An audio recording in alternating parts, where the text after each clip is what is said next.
Welcome everybody to the Land Down Under. This is the round of Calder Park, and this is the NASCAR 1-Up Retro Cup Series. This is round number 22 of the schedule, and I'm here with the hometown guy, Ryan Caggiano. This is your home racetrack, and you know this place better than anyone else. So let me ask you, what is it about this place that makes it so unique and so special?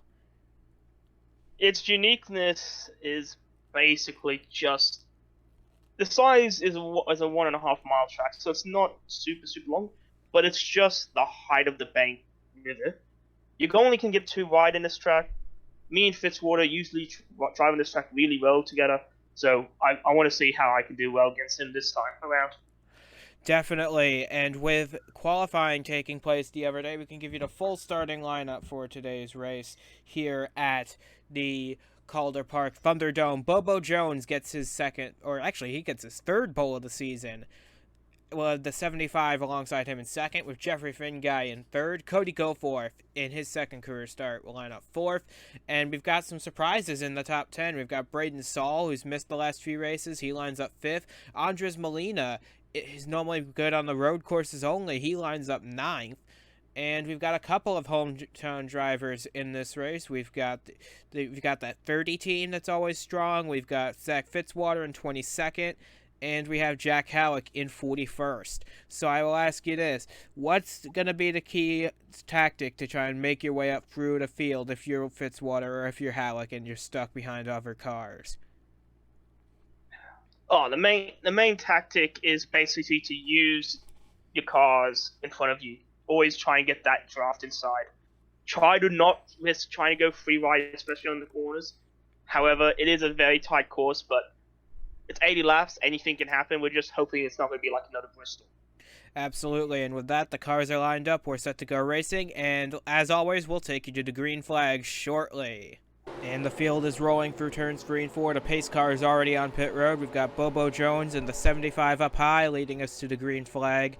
Bobo Jones' third pole of the season. That's the most of any driver, and the green flag is out. We are racing at Calder Park. Bobo Jones gets out to a strong early lead as they head down into tight turn 1 for the first time. Yeah, I mean, that's the other thing we forgot to talk about in this track is that it's very tight, those turns. Anything wider than a free ride, I'm going to see there'll be some crashes. Absolutely. Even free wide might be a problem on this track as the 75 cements himself into second place, and we've got a side-by-side battle, looks like, for fourth. The outside lane not getting off to a good start as Cody Goforth drops all the way back to 6th position from his starting spot of 4th. As Finguy gets shoved up high, Braden Saul's making a move to the inside to try and take third away. Yeah, I mean, a real good strategy in this track is to try and move your way into the inside on the straightaway, go into the out, and just keep it holding in. The inside line is probably going to be your best friend around this track as Bobo Jones leads lap number 2. He's led every lap so far. We've only run 2 laps, but he's been out front for the entire way as he leads the field in the turn 1 of the 75 and the 78 in hot pursuit going down the long back straightaway here. Not that long, but still long enough to get to speeds of up to 170 miles per hour. Yeah, those speeds, wrong one move from your opposition in the other corner will lead you to crashing right into the wall, so you gotta be careful here. Absolutely. As Cody Goforth moves past Jeffrey Finguy in the 92, he will take a top 5 spot back, with Molina in the 23 and the 30 right behind him, making their way up into the top 10 as well. A lot of cars looking to flex their muscles here now that we're off American soil here for the next several weeks, as they want to prove that they're the best drivers in the world. Yeah, especially some of the international drivers we've got. They want to prove themselves in these tracks that are coming up. They want to prove themselves, especially on their own home turf. Yes, while we have no South African drivers in the field, the next race at Kyalami is going to be a special one for the field here as Bobo Jones leads the field off of turn 4 once again. Kyalami is going to be its own challenge, but right now we're focused on the action here at Calder Park's Thunderdome as Bobo Jones continues to dominate this race ahead of the 75, and the 78 of Braden Saul is having a very strong run here in third place. Yeah, I mean, right now, good driving by the top 8 right now. Stolf is trying to catch up, the number 81 there, but it's still early in this race. We got so many laps to go.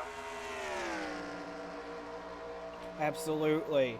And these cars can achieve very high speeds here. Bit fast for this racetrack that doesn't see much use outside of what it's being used for here. Is we might see a battle for the lead going on our hands as the 75 moves underneath the 13, but he's too far back to make a move on Bobo Jones, and Jones continues to hold the position, and he will lead lap 7. Yeah, I mean, when you want to try and overtake the leader, you got to have at least another buddy with you in this track. Otherwise, you're going to be asking for really bad time from third and fourth. 75's got to be more careful next time. He's got to be, because Lane Sanders is right behind him. He wants a shot at this. Remember, Lane Sanders won at Rockingham, a track very similar to this in length and in stature. And so expect Lane Sanders to be a big contender in this race should everything go all right. Yeah, I mean, like we said before, it's still early going. We're not even an eighth of the way done, but it's already been looking like to be a cracking race so far. Yep, and here comes Lane Sanders on the 75 for position, but again, he's too far back, and that's going to let the 75 hold on to his position as Goforth and the 60 tries to find a way around Sanders as well as they complete lap number 9, and we're entering lap 10 as the field's starting to stack up behind the leaders. Yeah, I mean, good driving from the 60 to take over the 78, to take on 4th. It's just now building that momentum and trying to catch up to 13, because he's just flying right now.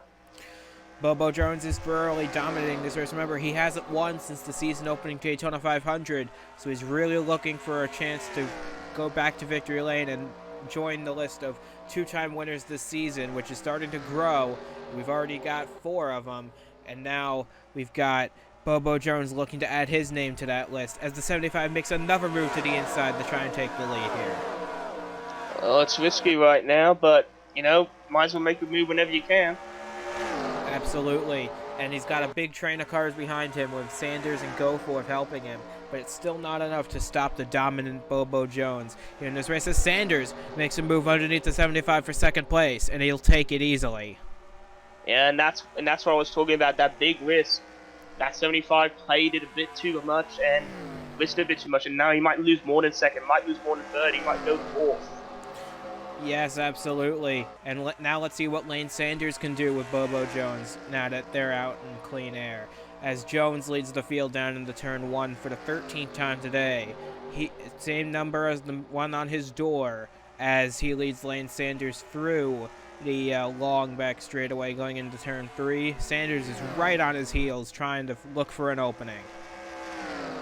Yeah, I mean, right now Bobo Jones is showing nice control, easy driving skills, but again, there's so much laps to go. And some of these will be under caution. The caution flag is out, and it looks like there was a crash on the back straightaway that took out a couple of cars. Stephen Gale was in it, looks like. Zach Fitzwater, one of the hometown drivers, was involved in this. And we're going to have to go back and take a look what happened here. There were at least 4 cars involved in this wreck. Oh man, I feel so sorry for Fitzwater. He wanted to be well shown on his own debut, but it's unfortunate. Absolutely, as Fitzwater pulls down pit road to assess the damage, we will take you back to the replay of the accident as soon. So you see Fitzwater here going 3 wide with Thomas, and Lutchen's just going in there.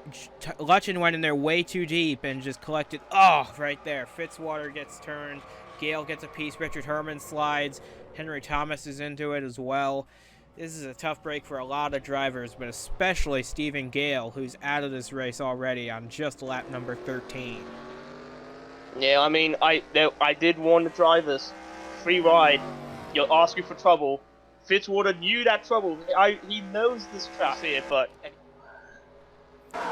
As you see, Lutchen just made the move, and I would have to put the blame on the 50 there, actually, because she was going in there way deeper than anyone had gone all day long, and the result is now 4 cars are wrecked. Yeah, it's unfortunate. It's unfortunate for the drivers in the crash. It'll be some good news, I guess, for the leaders, because maybe they might play around with it, maybe plan it out a little bit. But We are now on board with Zachary Fitzwater. You can see Henry Thomas just to his outside. He's going to make the pass right here. And then you see Lutchen out of nowhere make the dive. And just nowhere for Fitzwater, Gale, Freeman, Thomas. Nowhere for these guys to go. It's just a chain reaction of cars getting caught up in this one. yeah, I mean, Fitzwater will be very, very angry with that 50. I expect some stern words from him later on. Hopefully, though, we'll have a good couple of drinks later on. Maybe he might forget it, but he won't be happy at all for you out the rest of the race. Absolutely, and as the pace car picks up Bobo Jones, and it looks like we'll be going green next time around, so we won't have too much longer to wait for racing to resume here at Calder Park's Thunderdome. And coming across the line, pit lane is a very barren place. There are no takers, which is as expected. We can expect these cars to go the entire distance on fuel. As you see Fitzwater and Herman catch up to the back-to-back because the lights are out on the pace car, which means we're getting ready to go green. As Lane Sanders looks like he's diving down to the apron. Something's wrong on that 81 car. That is not good timing right now, especially when the caution car's about to come in. That 81 must have some serious engine problems for it to be going right now into the pit road. Looks like actually a flat left rear tire on that 81 of Lane Sanders, whether he ran over some debris from the accident or whether that tire was leaking from the very beginning. Either way, this is a very tough break for Lane Sanders, as he's probably not going to take the restart on the racetrack. As you see Cody Goforth move to fill in that position that Lane Sanders would have taken. So yeah, Lane Sanders is on his way to pit road as the pace car joins them. Yeah, Lane Sanders will now be probably he won't be as far back compared to other races, but this race is not been a good start for him now. He's just has to try and get momentum back into it. That's going to be a hard race for him. And as he pulls down pit road, the field takes the green flag, and we're just going to follow up what's happened with Lane Sanders just to confirm our suspicions as to what caused this problem with the 81. And as you see, the left sides are going up for a change. That was a flat left rear tire on the 81. As we go back to the lead, Bobo Jones continues to lead from Cody Goforth. As you see Lane Sanders finally exit the pits, he might be able to stay on the lead lap if he's lucky, but I don't know. It looks like Jones and Goforth are just going to sweep past him on the outside. There they go, right past him. Yeah, I mean, Sanders now has to try and catch up an extra lap. He's just got to pray for another caution. Even though no one really wants the caution can be your best friend. Depends on whether you are the caution or not, as Jones starts to stretch a lead out once again ahead of Goforth now, and the 75 in third. Molina's fourth, having a very strong run on an oval. These are not his strong suit, but he's certainly acting like they are today as we hit quarter distance in this race next time by, and Bobo Jones has led them all so far. Yeah, I mean, good driving by Bobo Jones. Like you said before, you don't really need to pit in this race because of fuel. Tires, maybe, but unlikely. Absolutely. These tires can last you the whole distance, as can the fuel load. But what are these cars handling like on this racetrack? These cars are very unstable with these short spoilers, so you're going to need all the downforce and all the mechanical grip you can find on this slick racetrack. Remember, this track hasn't been used in quite some time, similar to the old Monza course we used earlier in the season. As Jones has a problem, there's a mechanical issue on the 13, and he's off pace down on the apron. This is a proper heartbreak for the driver of the 13. His race is going from good to bad very quickly. Well, you were right about one thing. It was probably going from good to bad, but I think it went from good to bad and now to worse. As we can see some lap cars now getting back onto the lead lap. And I think Bobo Jones might be ending his race today, unfortunately. As Cody Goforth takes over the lead for the first time in his career, Bobo Jones makes his way to the pit roads with what appears to be an electrical issue under the hood of the 13. They'll diagnose that and get him back out on the racetrack as soon as they can. But his chances of winning this race are shot as Cody Goforth comes off a turn 4 to take the lead, and they will put a lap on Bobo Jones before he even makes it to his pit stall. This is really bad news for the 13. Yeah, I think the 13 if we thought it was bad for the 81, I think the 13 now has even worse luck right now. Yep, and Let's see if he can he's sitting on pit road for a long time as Goforth continues to lead the way over the 75. These two are now the main leaders of this race. Cody Goforth has never led a race before in his career until now, as you see Stephen Gale out of the race, and now Jones is falling down the leaderboard very quickly, all the way down to it looks like it'll be 40th place by the time this is over, as Cody Goforth continues to work the lead, and Jones is still on pit road. This is proper heartbreak for that 13 who started on pole, had led every lap up until that point, but it just proves that no matter where you're running, bad luck can still find you. Yeah, it doesn't matter matters how good you are, but you always need that tiny sprinkle of luck. And unfortunately, I don't think luck was with him on this race, unfortunately. But luck has found its way to Cody Goforth in the 60. The rookie driver making his second ever start in the series is making a charge through the field, and he's taken the lead of this thing on lap 26. He leads the lap easily ahead of the 75, he's built up half a second a lead almost over the 75, and a full half second over the 23 of Andres Molina, who has moved up into third. As you see the lap cars getting in the way a little bit here, as you see Bobo Jones has made it back onto the racetrack, but he is mired in 40th position, and he is 3 laps down, so count him out of any chances of winning this thing, but hopefully with some attrition he can make his way back up through the field a few positions at least. Yeah, I mean, there's still other lapped cars. They're not as far back as him, but I mean, we're still not even halfway through this race, so we still got a long way to go. And keep in mind, Jones is still running competitive speeds, while the lap cars of Fitzwater and Herman are not. So he could very well make his way past them on the racetrack, depending on how fast these cars get lapped by the leaders, as Molina makes a charge into second place ahead of the 75, and Braden Saul's making a move as well. Yeah, I mean, 75 going a little bit too rider, giving the 23 a little bit of showing. And looks like he might lose more than third. I think he might go into fourth now. And he's got Stephen Hunter, last week's winner at Daytona, right behind him as well, as Molina's all over the bumper of Goforth to try and take the lead of this thing. Molina never led on an oval before, never led a race at all in his career, but like Goforth, he's going to try and change that here tonight at Calder Park, under the lights here in Australia, to try and take the lead of this thing for the first time. But so far, Goforth's doing a good job at holding him off. Yeah, I mean, good driving by the 60. I mean, both these drivers both need the points right now, so really, they'll be happy with everyone, but I feel like either way, 23 wants more than the 60 in both points in either side of the field. Molina wants to prove that he's not just a road course ringer. He's good on any kind of racetrack, and so far he's proving it. He's doing a very good job at keeping up with the leader, Cody Goforth. But Braden Saul and Stephen Hunter have something to say about it, because they are closing the gap on the two leaders very quickly. So it'll be interesting to see if Saul can make a move on these cars to try and take the lead, as Goforth starts to extend his lead a little bit. A lot of it, actually. Yeah, 23 slowing down a little bit. It's giving the 78 a bit of time to catch up. Maybe trying to help boost it to try and catch up to 60. We don't know. We'll see later on, hopefully. Cody Goforth continues to lead this race after Bobo Jones's heartbreaking issues have put him deep into the field, at least running last car on track. And looking at the fastest lap point, Andres Molina's picked up the point for the fastest lap of this race, so he will get an extra point added to his resume, added to his tally, to pick up the fastest lap if he can hang on with it. The laps will only slow down from here as the tires wear, so he might actually have that point for good as we approach lap 35 of this race. We're closing in on it very quickly. Yeah, we are closing in towards the halfway mark, and it's still been a very exciting race so far.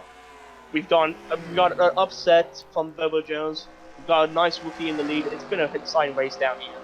Absolutely. And with such close racing up front, you're gonna guarantee a thrilling race from here on out. As Braden Saul continues to close the gap on these guys, it's down to half a second between Saul and Goforth. But you got Molina in the way as well, trying to make his way into the lead. And I don't think he's gonna want to make way for Braden Saul if and when he does catch them. Yeah, I mean, right now that 78 is trying to catch up to number 1 and 2, but right now it's all about the 60 rookie second star, and he's been driving phenomenal after what happened to Bobo Jones and the 81. Absolutely, but don't look now, but here come the lap cars of Richard Herman in the McDonald's Dodge and Zach Fitzwater in the 59. Not the way Fitzwater's race wanted to go, but he's going to have to be a good lap car and pull over for the leaders. But unlike Richard Herman, who's holding him up in a big way down the front straightaway, look at Stephen Hunter going to try and make a move on the outside for position. Yeah, I mean, it's very risky. We saw what happened last time 3 cars went 3 wide. Let's hope that doesn't happen again. And Goforth makes the move under Herman to try and lap him a second time, but Molina's stuck behind Herman, and now Braden Saul's moved up to second place and right on the bumper of Cody Goforth. Will Saul make a move for the lead? Yes, he makes a move to the inside, and it doesn't look like Goforth's going to be able to hold on, but he will stay side by side with the 60 going down the back straightaway. I mean, good driving by the 78 there. Hopefully he can try and maintain that, try and take the lead here, especially with the help from 51 now. Yep, and with Braden Saul now scooting out to a slight lead, he's hoping Cody Goforth will get stuck behind Zach Fitzwater in the 59 as they come up to lap him. Fitzwater is well off the pace, so hopefully Saul can get by, and he does get by. Braden Saul takes the lead of this thing for the first time as Goforth gets stuck behind Fitzwater now, and Hunter might get stuck as well. That's going to allow Braden Saul to pull away to a very handy lead. And yes, Goforth is stuck behind Zach Fitzwater as Stephen Hunter leads the 75, the 18 of King, the 6 of McMillan, the 04 of Michaels. They're all making their way past Cody Goforth, who continues to be stuck behind that 59 with no way of getting back around him. Yeah, I mean, that it's very unfortunate for the 60, but 78 is freaking cheering over the moon. He's got a nice half second above the 51. Hopefully he can keep it though. Absolutely, and as Fitzwater falls off pace, Goforth finally gets by. But now it's Stephen Hunter's job to try and get around Braden Saul. Saul looking for his first career win as we pass halfway. Stephen Hunter trying to become the first driver in history to go back-to-back in race wins. Both these drivers looking to make history here. The 75 not far behind as well, trying to close in on these two, but right now it appears Braden Saul's got this race in a good grip on it. Yeah, he's holding it hard and holding it tight. He doesn't want this thing to let go. He wants to be the first back-to-back, and let's see if he can do it. For sure, and with Braden Saul having quite a handy lead over Stephen Hunter and an even bigger lead over the rest of the top 5, he is on his way to taking a historic first career win, but we still got just under half the race to go, so anything can still happen in this thing, and it most likely will. Yeah, I mean, knowing this track well, you can't, even though we only had an accident, there's still anything can happen in this track, so we just gotta be careful here still. You gotta tiptoe your way around this track because it's a very narrow circuit, much narrower than most of the American circuits, similar in shape to it. But although it is similar to Rockingham, and it's very short and very tight, so these cars are lapping around here at a very fast rate of speed. And Braden Saul's got the track all to himself right now because he's on cruise control out in front. Yeah, I mean, he looks like he's just driving along, just having a nice normal day right now. He doesn't feel like he's racing. He has an open field, clean air, no one near him. It's a perfect day for him. So far, anyway, as Braden Saul continues to lead this thing. Braden Saul's not had the best of runs as of late, but he's proving to us right here that he's still a very good driver, and it's just that his equipment's been holding him back a little bit. In that 78 team has failed to make a lot of races recently, but now that he's made the show, he's putting on a clinic in this race as he leads lap 45 going into lap 46 into turn 1. But don't look now, but Stephen Hunter's slowly closing the gap a little bit. Yeah, especially from help from the 18 there. Hoping him slowly catch up with that 78. Hopefully they can try and do a little sneak around against him. Let's see.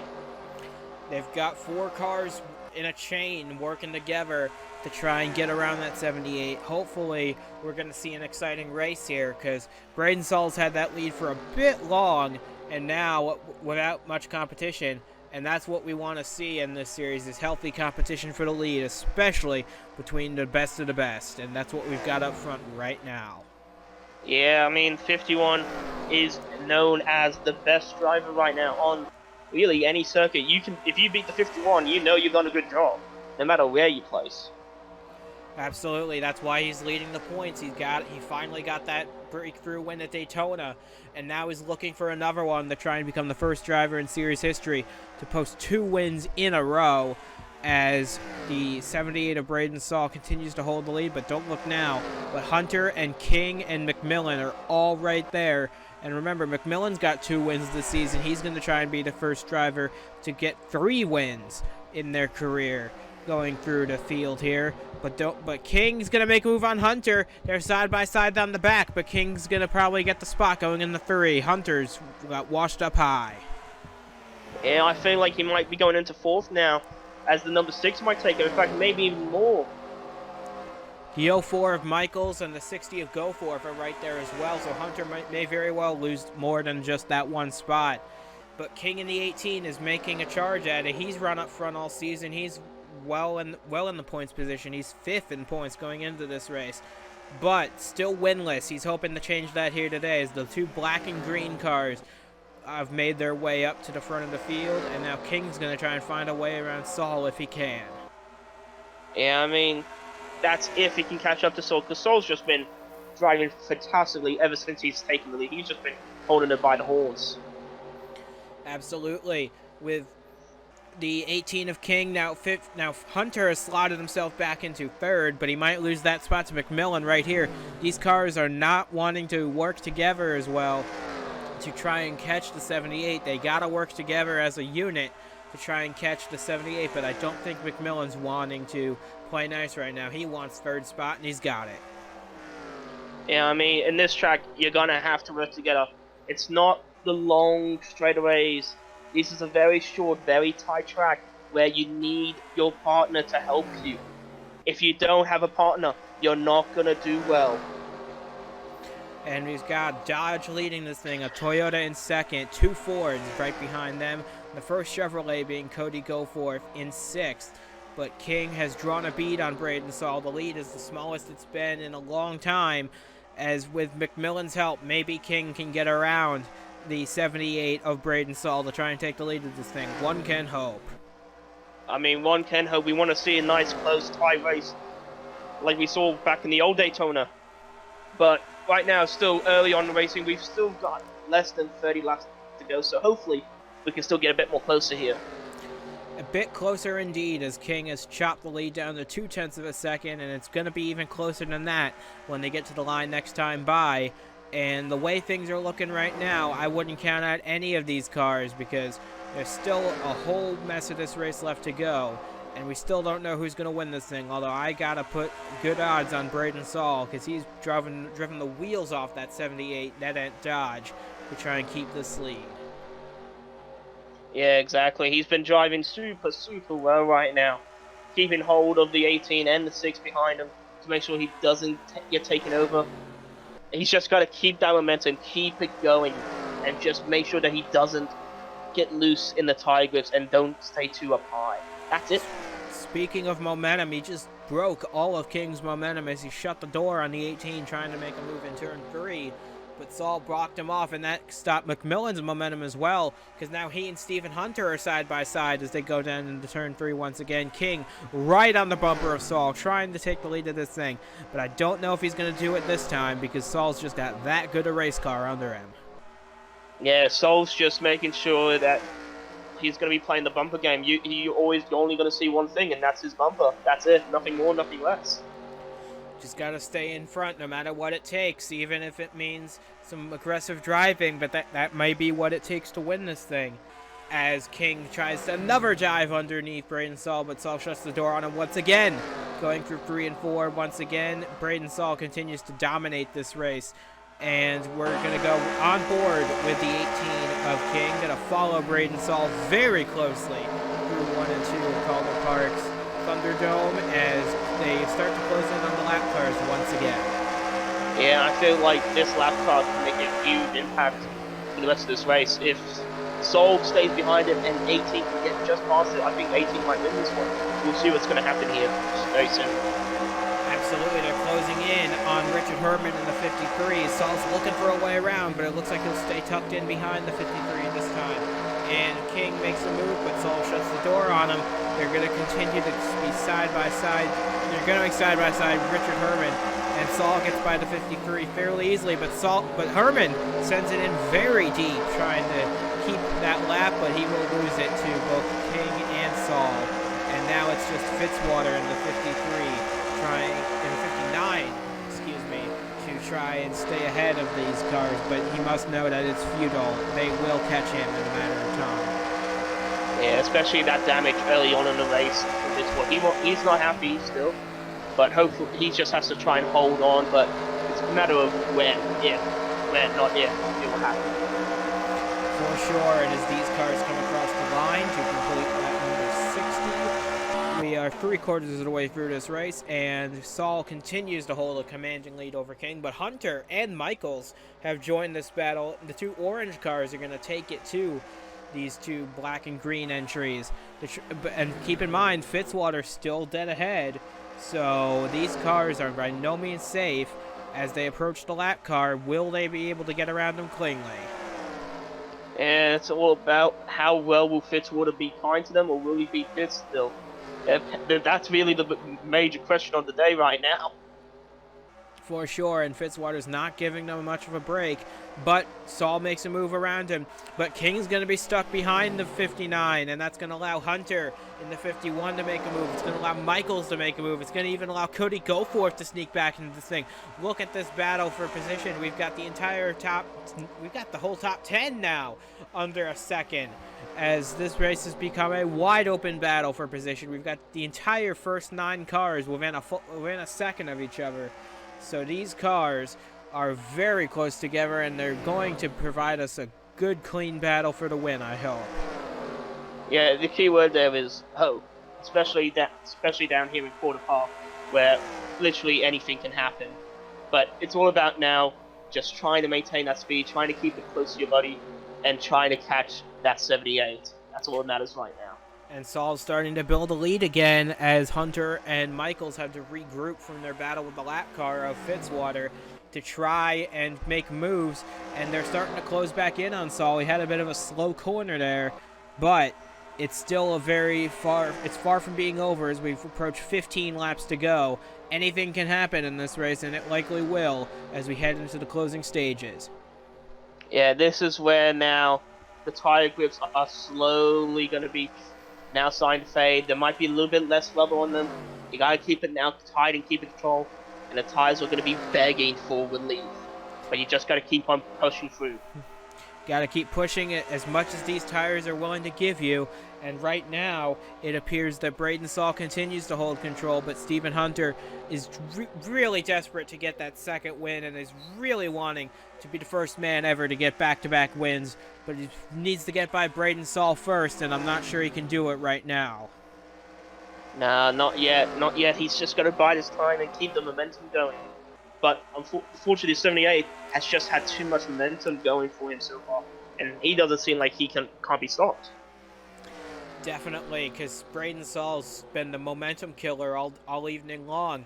He's stopped the momentum of any cars that have come to challenge him for the lead, and he's been able to hold that lead very well. But can Stephen Hunter get around? As there's been a crash in turns 3 and 4. The caution flag is out. They're racing back to the line, and it looks like Seth Taylor's had a heavy impact with the wall. Brett Blair in the 69's involved. Josh Drake might have gotten a piece of it. But the caution flag is out, and all the cars will be slowing down now to try and catch up to the pace car. We're going to have to figure out what happened here, because, man, what an impact that looked to be for Seth Taylor. You know, I mean, Seth Taylor looks very, very badly damaged. Hopefully he will be fine, but we don't know until we see that replay.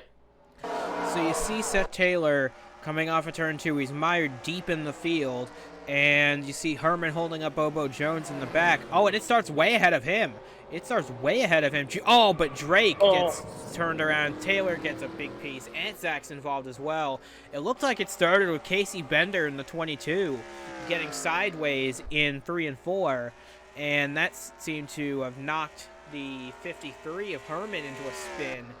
And it looks like that's what happened for sure, as Bender may have been the one that got this whole thing started. Yeah, I mean, it looks like to be that way. Yep, that's what happened. Yep. Mashburn got into Bender, and that sent them both into the wall, and that set off a chain reaction with Blair in the 69 getting a piece, Bobo Jones barely getting by. It's a little bit of damage on the left front, and Josh Drake gets some damage to the rear of the car, and Richard Herman's race is over as he suffered significant damage on his McDonald's Dodge, as well as Seth Taylor. Taylor is probably going to be able to get back on track. We are on board right now with Seth Taylor, trying to see where this best starts. Yep, Bender and Mashburn get together, and then big hit for Seth Taylor, trying to get back to pit road now to assess the damage and hopefully return to the track while losing as few laps as possible. He's the second stall on pit road. He started 40th, so that's the good news for him. He can get right to work on pit road, as you see Richard Herman retire the car in front of him, as now Taylor has damage repaired and he is back on track, albeit 2 laps down. But the cars are going to get the 1 to go signal next time by, so we will get the green flag with about 8 or 9 laps to go. Yeah, I mean, it's been a very good race so far. Well, we're very close to the end here. It's still anyone's race though, but so far it looks like to be only the 78 and 51 in this race so far. So far anyway. We've still got a restart ahead of us though. And since we're within 10 laps to go, it'll be a single file restart, so the lap cars will not be a factor in this one, as the lights are out on the pace car. On the safety car, we are going green next time by, with Braden Saul up front, Stephen Hunter in second, Cody Goforth in third. We'll give you a full rundown of the top 10 here in just a moment. But yes, Braden Saul is your leader, Stephen Hunter is second, Cody Goforth third, Joshua Michaels in fourth, Jake McMillan in the sixth, running in 5th position. So right now, the 75 car in 6th place. We've got the 18 of King in 7th. We've got the 30 in 8th place. We've got Jeffrey Finguy in the 92 running in 9th. Lane Sanders is, of course, a lap down in the 81 car. But behind him, Jack Porkins rounds out your top 10. And look at that 24 of Ace behind him. Ace has not yet scored a top 10 in his career, and he's hoping to do that here, because he's gone half a season without a top 10 finish, and he desperately wants at least one. Yeah, I mean, and that would be so good for him for his points, to try and make sure he always comes into the race, because seeing face race is always a great thing to watch sometimes. Absolutely. Ace in the 24 is a pleasure to have at every one of these races. As we go back green with Braden Saul getting a big jump, a lot of cars jumping to the outside. I'm not sure that's the wise move here, as Michaels gets underneath Goforth and almost immediately to take 3rd spot away, as Braden Saul starts to pull away from the field, as McMillan's going to try and make a move. He seems to have a fast car at the end, but does he have enough to try and catch Braden Saul with less than 8 laps to go? Yeah, it's all about now just trying to... 78's job right now, hold it tight. Don't be loose in anything, don't risk anything, just keep it well maintained and controlled. Absolutely, but he's got a group of hungry challengers behind him. Remember, Joshua Michaels hasn't made a start in a long time, like Braden Saul, and they go side by side. Hunter and Michaels go side by side for second, and that's going to allow McMillan, the fast number 6, to close in on both of them. And no one's used that flat part of the flat dotted line on the inside of the track on the front straightaway, but that is racetrack down there. You can use it. As Michaels goes through to second, McMillan's going to try and battle for 3rd, but McMillan can't be battling Hunter for long, or he might lose his shot at catching Braden Saul at the end of this thing. Exactly. You don't want to be battling for 3rd and 4th right now. You want to be battling for 1 and 2. That's all you really want to matter right now. Definitely, because as these cars battle side by side, that just allows the 78 and the 04 to pull away even more. And McMillan's finally clear of Hunter. Now he can get to work chasing down the top 2. But with only 6 laps to go, can he get there? It's a tough ask, especially in this track.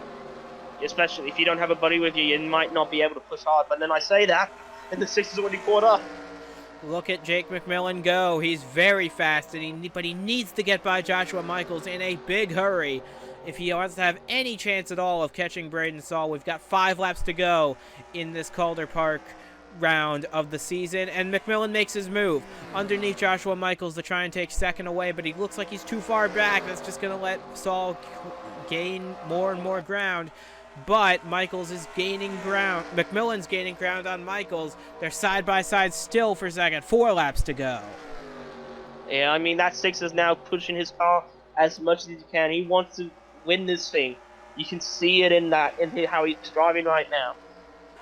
He's trying to become the first man to win 3 races in their career, but it's going to be a big ask for him to try and do that because Braden Saul's stretched out to a very big lead as we come to 3 laps to go now in this race, and Braden Saul's got a 0.7 of a second lead over Jake McMillan. Can McMillan close that gap in just 3 laps?